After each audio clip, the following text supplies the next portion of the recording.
재물이 많은 청년 이야기. 재물이 많은데 이게 마태복음 19장에 보면 좀 더 자세하게 나옵니다. 이 사람은 젊었고 그리고 출세됐어요. 관원이에요, 관원.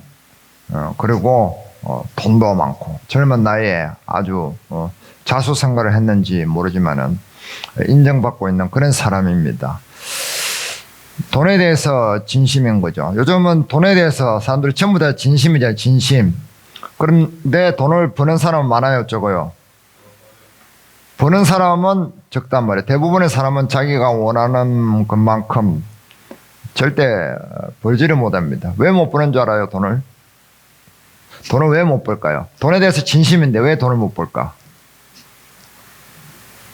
지금 유튜브 보면은 돈 버는 방법에 대해서 알려주는 그런 채널이 엄청나게 많습니다. 들어보면은 정말 솔깃하고 정말 그럴싸한 그런 정보들이 많이 있잖아요. 주식도 마찬가지고, 뭐 코인도 그러고, 뭐 부동산 또 뭐 여러 가지 재테크 이런 게 있는데 왜 사람들이 그렇게 많은 정보가 있는데도 불구하고 돈을 못 버느냐? 돈에 대해서 진심이 아니기 때문이 아니라 너무 진심이라서 그런 거예요. 너무 진심이라서. 이 사람들이 시켜주는 대로 사람들이 절대 안 한다는 거예요. 주식 투자를 해서 왜 폭망하느냐? 99%가 망한다는 거예요. 주식을 하면은. 근데 왜 망하느냐? 왜 100명 중에 99명은 실패를 할 수밖에 없느냐? 이렇게 하라는 대로 절대 안 한다는 거예요. 왜? 이 감정을 다스리지 못해서. 그래서 투자는 기술이 아니라 뭐다? 심리다. 라고 얘기를 한다는 거죠. 시키는 대로 안 한다는 거예요. 그런데 아무튼 이 청년은, 이 본문에 나오는 청년은 시키는 대로 잘 했는지 뭐 모르지만은 돈을 많이 벌었어요. 그리고 출세도 했고 사람들에게 칭찬도 받고 인정도 받아요. 그런데 그것만 열심히 했던 것이 아니라 이 사람은 영혼에 대해서도 굉장히 진심이었던 것 같습니다. 그래서 예수님께 와서 무릎을 꿇고 아련하잖아요. 질문하잖아요. 태도가 아주 겸손한 태도를 보입니다. 영혼의 문제에 대해서 관심이 많은 것 같아요. 그래서 예수님께서 그를 대응해 주십니다. 그런데 그는 그 하나님에 대한 지식은 굉장히 형편없는 좀 낮은 수준이었습니다. 그렇지만 예수님께서는 그를 꾸짖지 않으시고 나무르지 않으시고 잘 받아주시는 거예요. 그리고 어린 아이에게 기역, 니은, 디귿, 리얼 글자를 깨우쳐 주시듯이 하나하나 가르쳐 주시기를 원합니다. 그런데 이 부자 청년이 예수님께 뭐라고 질문을 했습니까? 선한 선생님이여, 내가 무엇을 하여야 영생을 얻으리까? 이렇게 그냥 질문했는데 그 질문한 속내가 있다는 거예요. 이 부자 청년이 예수님께 왜 이런 질문을 했을까 말이에요. 그게 이제 핵심 포인트잖아요. 예수님께서 왜 네가 질문하는지 나는 안다. 그 답을 주시라고 원하는 겁니다. 그리고 그를 그쪽으로 인도해 주시기를 원하는 거죠. 왜 예수님께 이 질문을 했을까? 이 부자 청년은 뭔가 모르게 자신감이 지금 부족한 거예요. 뭔가 한 가지를 더 딱 아구가 맞게끔 퍼펙트하게 만들고 싶은데 그게 대해서 뭐 확신이 없는 겁니다.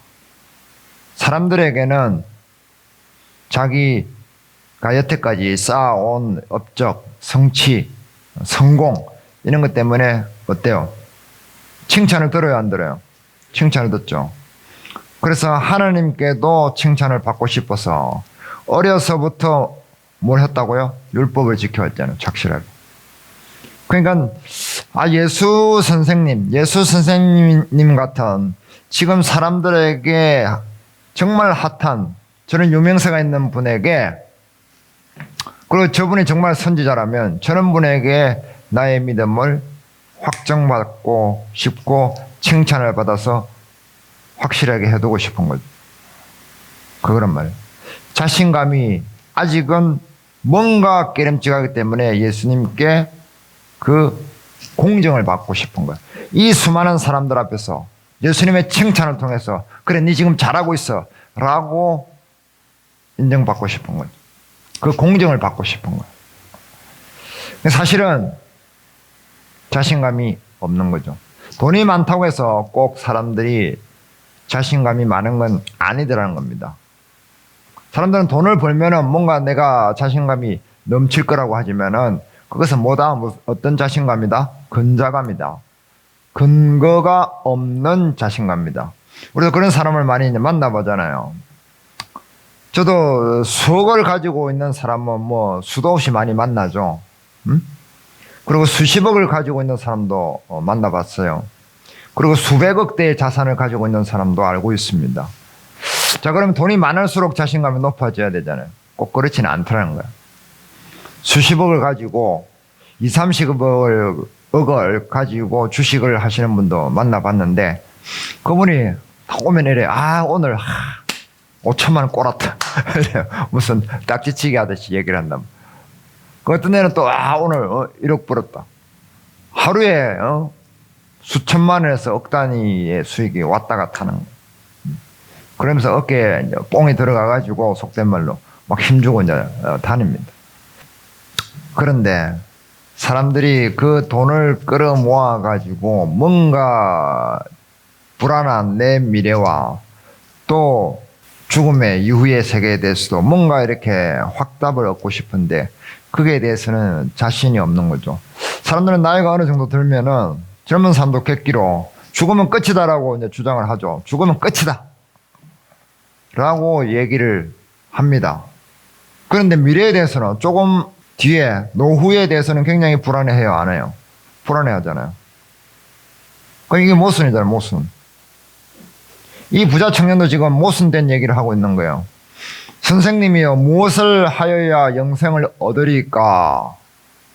라고 얘기하는데 이 얻다라는 단어는 표현은 원어적으로 살펴보면은 하나님께 제비뽑기를 해가지고 거저 얻는다는 뜻을 가지고 있어요. 그 여호수아 장군이 가나안에 입성해가지고 제비뽑기를 해가지고 나눠주잖아, 땅을. 그것을 의미를 합니다. 순전히 하나님의 은혜를 받아서 내가 뭔가를 소유하고 취득하는 거야. 그걸 의미를 해요. 그런데 무엇을 하여야 은혜를 얻습니까? 이렇게 질문하고 있잖아요, 지금. 그게 모순이에요, 모순. 내가 죽음에 대해서는 나는 두려움이 없고 나는 괜찮다. 죽으면 끝이다. 라고 하는데 돈을 왜 박박 긁어 모아요? 불안하니까. 그러니까 긁어 모으는 것 자체가 내가 두렵다라는 그 뜻이에요. 그래서 긁어 모으는 사람이 지는 거예요. 내가 루저다, 내 패배자다라고 인정하는 거야. 진짜 죽음이 두렵지 않고 미래가 불안하지 않다면은 긁어 모으는데 혈안이 되고 진짜 진심으로 막 그것만 그렇게 할 필요가 없는 거예요.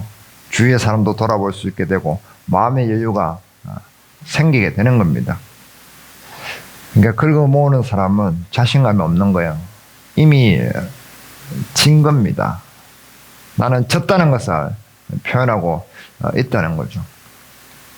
자, 그래서 이 부자 청년은 지금 뭘 하고 싶다? 예수님께 칭찬을 받고 싶은 거예요.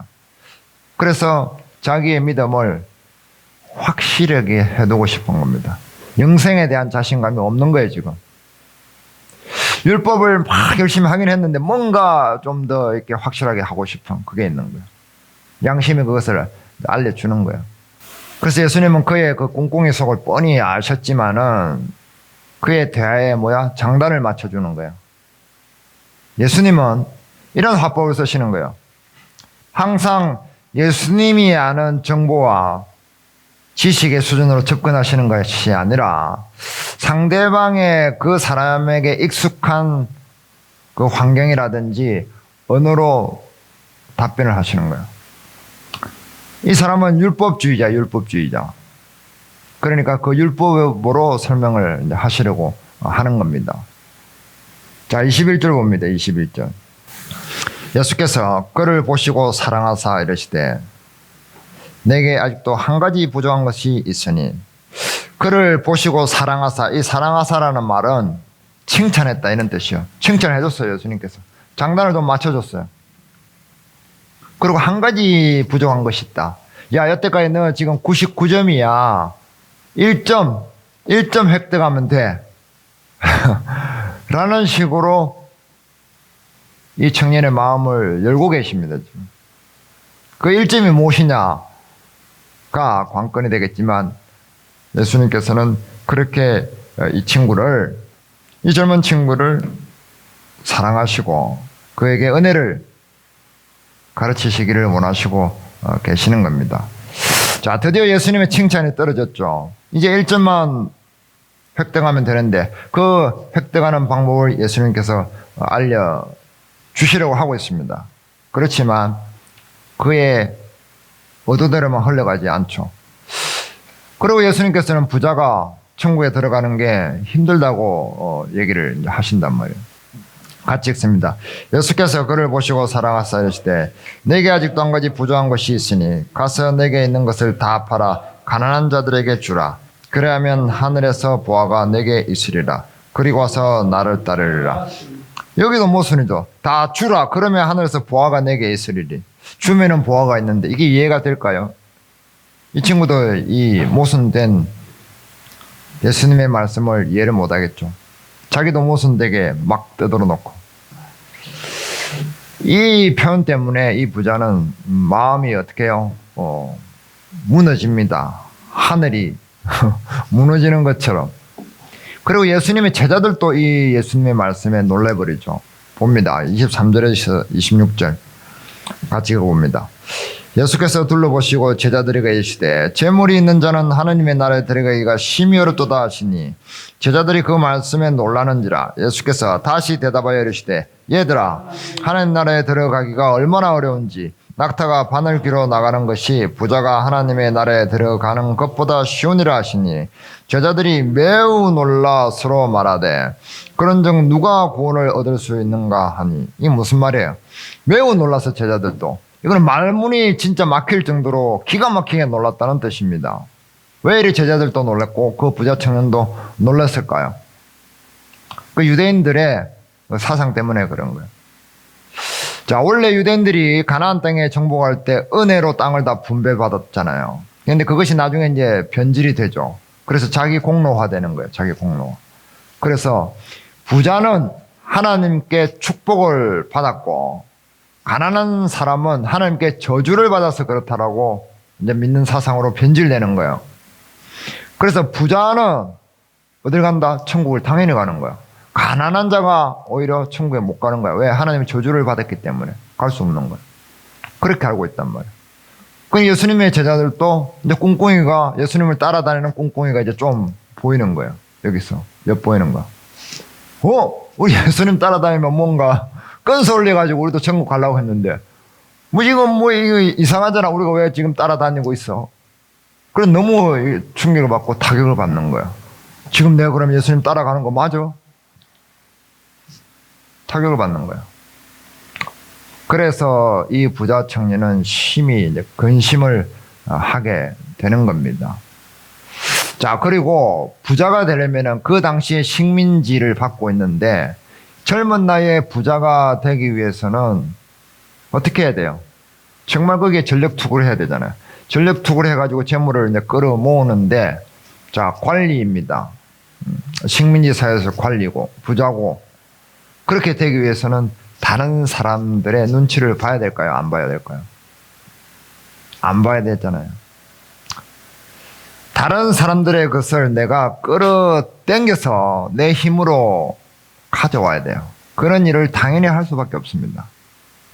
그러면은 나에게 재물을 뺏기는, 내가 더 많이 벌므로써 적어지는 사람들이 피해자가 분명히 생길 수밖에 없고, 그런 사람들이 굉장히 많았을 가능성이 높죠.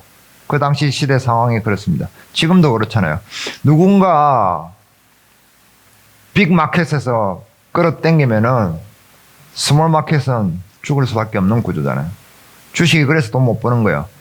누군가 작전을 걸어가지고 쫙 하면은 개미들은 그냥 못 모르고 뛰어들었다가 죽는 거예요.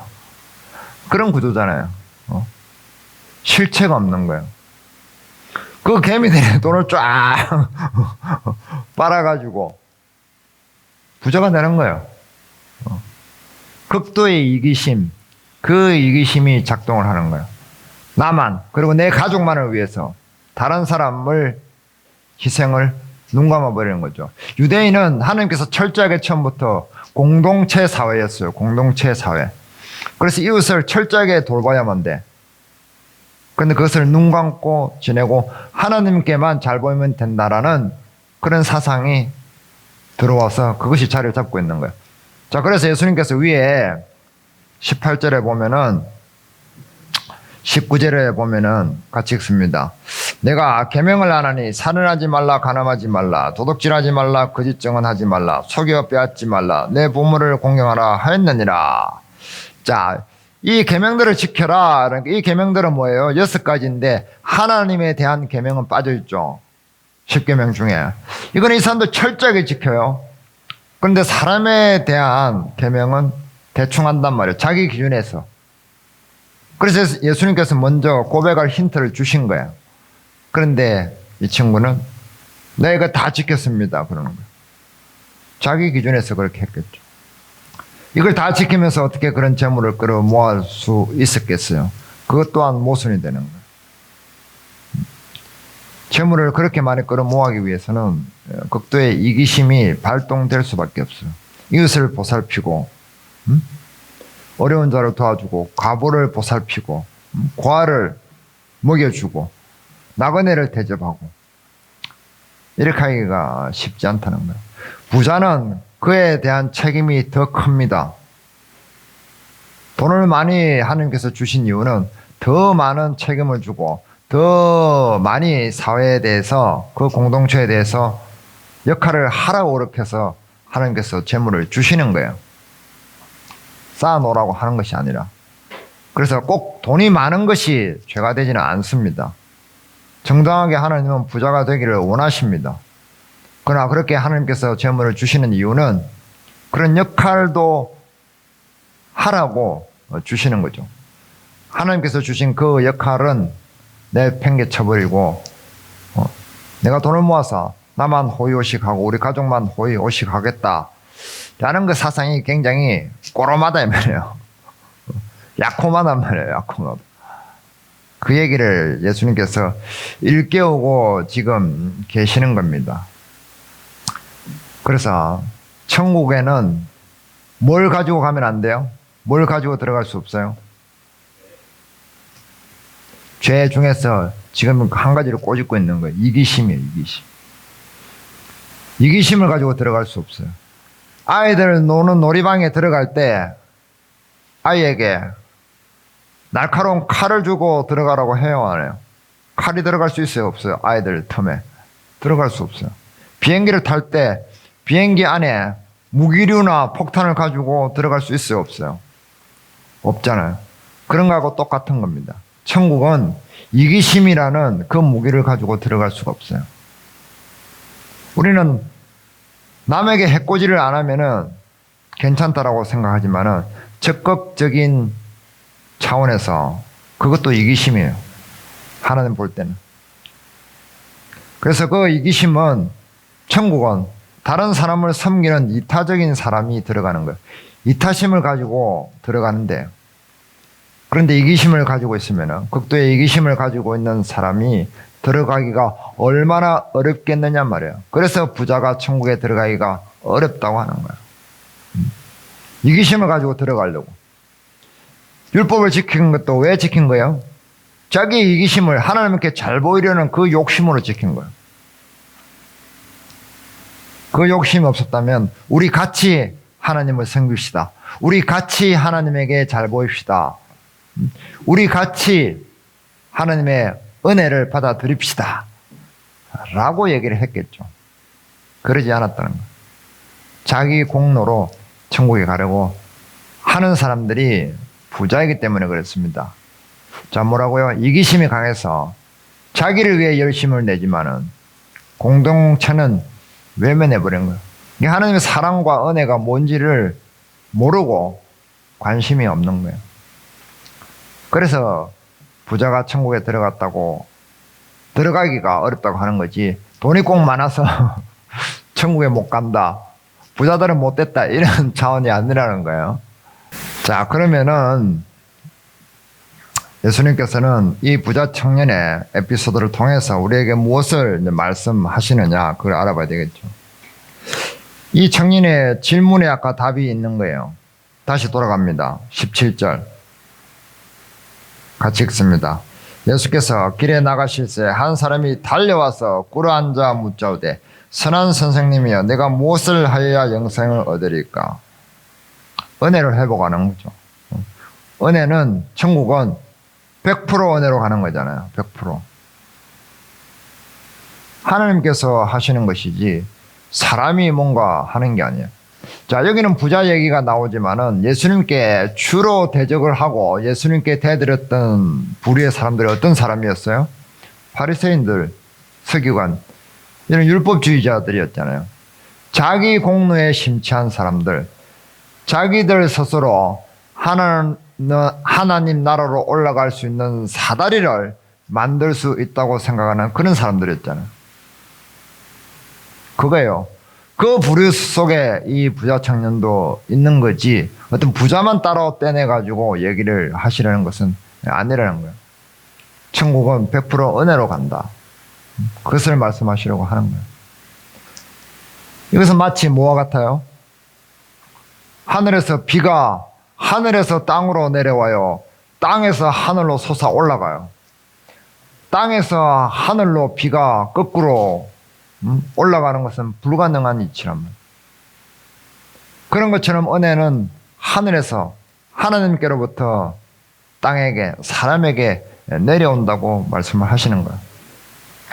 태양에서 비치는 햇빛이 하늘에서 땅으로 내려오지 땅에서 하늘로 레이저가 올라가듯이 햇빛이 하늘로 올라가지 않잖아요. 이것처럼 사람의 공로로 사람의 노력으로 천국을 가는 것은 100% 불가능하다. 그의 말씀을 하시고 있는 겁니다. 그래서 사람은 천국에 가려면 어떻게 해야 된다?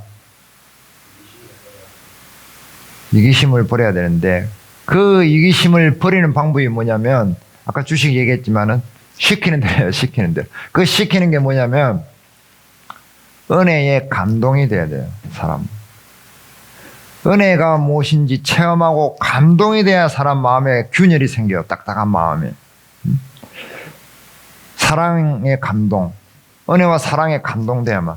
예수님께서 그냥 입으로만 가르쳐가지고 문자로만 가르쳐가지고 될 것 같으면 그렇게 하셨을 거예요.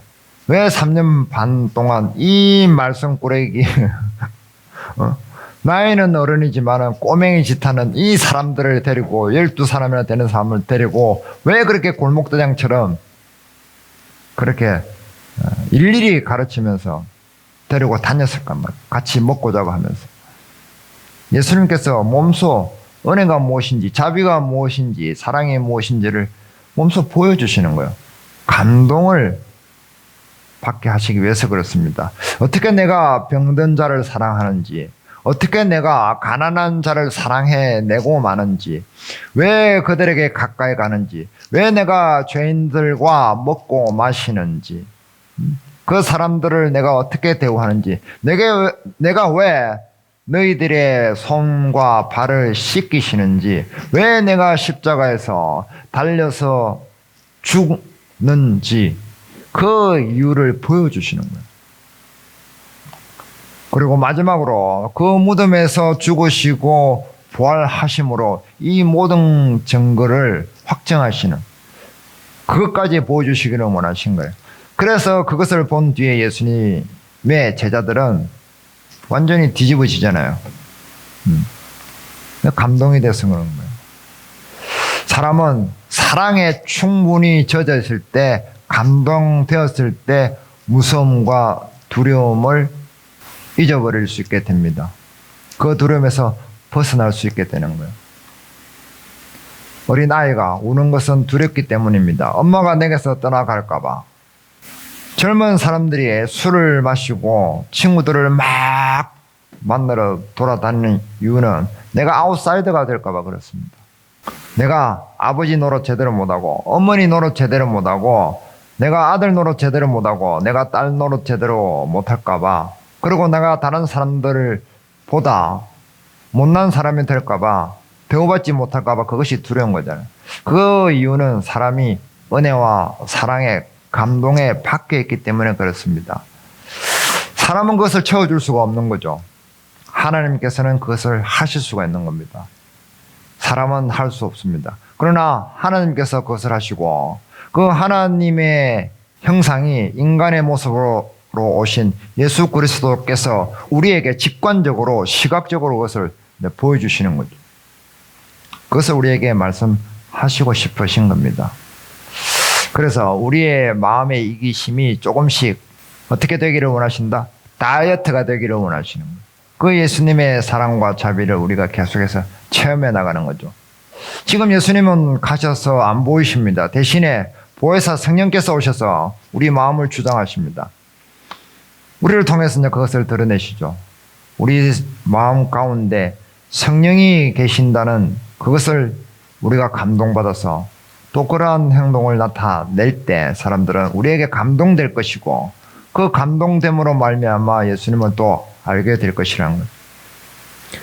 그래서 예수님께서 이 부자 청년에게 이렇게 말씀하십니다. 네 재물을 다 팔아서 가난한 자들에게 주고 너는 나를 따르라. 그러면 하늘에서 보화가 쏟아질 것이다. 또 제자들에게는 뭐라고 얘기합니까? 29절 30절 같이 읽습니다. 예수께서 이르시되 내가 진실로 너희에게 이르노니 나와 복음을 위하여 집이나 형제나 자매나 어머니나 아버지나 자식이나 전통을 버린 자는 현세에서 집과 형제와 자매와 어머니와 자식과 전토를 100배나 받되 박해를 겸하여 받고 내세의 영생을 받지 못할 자가 없느니라. 이 또한 모순적인 말씀이잖아요. 다 버리라. 전토를 버린 자는 30절 현세에 있어 천국에서 상을 받는다가 아니라 이 세상에 살 동안에도 100배나 더 받는데, 죽어서도 당연히 영생을 받고, 그런데 박해를 겸하여 받는다. 이렇게 또 모순된 말씀을 하시는 거예요. 은혜를 경험한 자가 그것을 이해를 하게 되어 있습니다. 그것을 우리에게 여전히 숙제로 남아져 있습니다. 제자들에게도 이렇게 말씀하시는 거예요. 은혜를 하면은 감동이 되면은 은혜에 감동이 돼서 내 이기심이 깎여 나갈 수 있습니다. 그렇지만 우리는 그렇게 추상적으로 배우기가 쉽지가 않아요. 이해하기도 어렵습니다. 그래서 내 것을 가지고 다른 사람을 섬겨보라 이거예요. 섬겨보라. 섬겨보면서 그 은혜가 무엇인지를 체험하게 하시는 거예요. 예수를 따르는 것이 무엇인지, 예수님이 왜 우리를 섬겼는지, 예수님께서 우리를 섬겼듯이 우리도 남을 섬겨보면은 그 속에서 은혜와 자비를 발견하게끔 그렇게 우리를 유도하시는 거예요. 그래서 우리의 자만하는 마음을 또 깎아서 우리에게 성령으로 채우시게, 우리 마음이 깎아지면은 성령이 그 자리를 채우게끔. 그제도 어머니 때문에 병원에 갔는데 옥포교회 목사님과 또 저희 형님과 누나와 얘기하는 시간이 있었는데, 형님께서 물으셨습니다. 불교와 기독교의 차이점이 무엇이냐?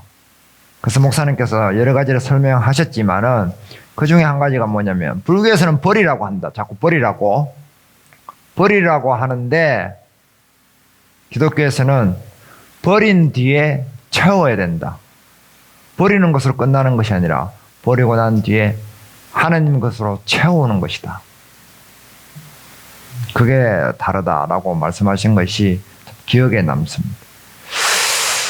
우리의 생각, 우리의 공로, 우리의 노력, 우리의 사상을 다이어트를 해서 조금씩 깎아내면은 그 빈 곳을 하나님께서 채우신다는 그 교훈을 하시려고 하는 것이다. 사람의 공로가 아니라 하나님의 은혜가 어떻게 작동하는지 그것을 예수님께서 가르쳐 주시려고 하시는 것 같습니다. 기도하겠습니다.